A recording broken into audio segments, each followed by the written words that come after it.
বন্ধুরা, self help is the best help. নিজের উপর নিজের ভরসা করাটা সবচেয়ে বেশি ঠিক।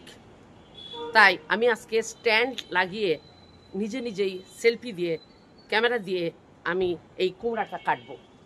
মায়া লাগছে, তবুও মনে হচ্ছে কেটে নয় ভালো। বিসমিল্লাহির রহমানির রহিম। এই যে দেখছেন, এই যে একটা কাটলাম, আরেকটাও কাটবো, আসেন।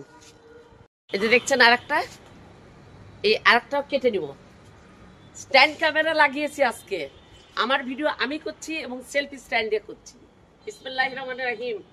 দুইটা কুমড়া কাটলাম আজকে, এই যে একটা, আর আরেকটা দেখাচ্ছি, এই যে একটা। নেন, আপনাদের কুমড়ার আকাঙ্ক্ষা শেষ, এখনো জালি আছে বেশ কয়েকটা, পরে দেখাবো সেটা বড় হলে।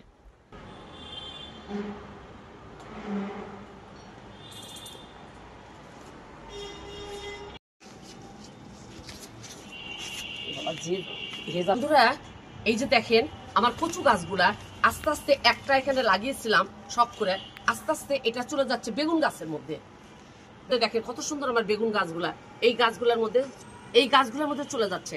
এই জন্য আমি এখান থেকে কচু গাছগুলা সরিয়ে নিব। সরিয়ে নেওয়ার আগেই এই পাতাগুলা কেটে নিব। তারপরে হচ্ছে এই যে পাতাগুলা কেটে নিচ্ছি সব। এই যে, কিন্তু খুবই সাবধান, এই কচু গাছের দাগ কিন্তু মারাত্মক। এই কচু গাছ থেকে যে দাগ উঠবে, এই দাগটা কিন্তু খুব সাংঘাতিক। ভয় লাগছে তো আমারই। এদিক থেকে কাটি।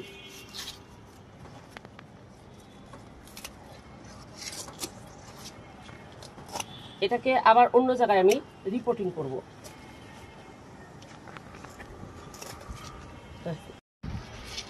এর গোড়াগুলো আমি তুলে নিব, পুরো গাছটাই তুলে নেবো। বিসমিল্লাহির রহমানির রহিম। এই যে দেখছেন, এর নিচে কচুও হয়েছে। এইভাবে সমস্ত গাছগুলো তুলে নিব, নিয়ে অন্য জায়গায় পটে বসাই নিব। বিসমিল্লাহ। দেখছেন কিভাবে উঠে গেছে এর ভিতর। ওরে বাপরে, কচুও হয়ে গেছে, বই কচু নামে গেছে এখানে, দেখছেন। তারপরে 4টা গাছ তৈরি হচ্ছে। যেখানে আমার বেগুন বাগানটা শেষ। আল্লাহ রে আল্লাহ, আমি তো বুঝতে পারিনি। আল্লাহ রে আল্লাহ।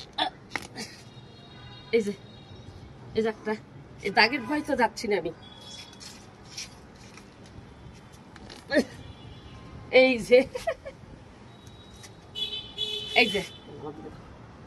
যে এখন এই 4টা গাছ নিয়ে আমি অন্য পটে লাগিয়ে দিব।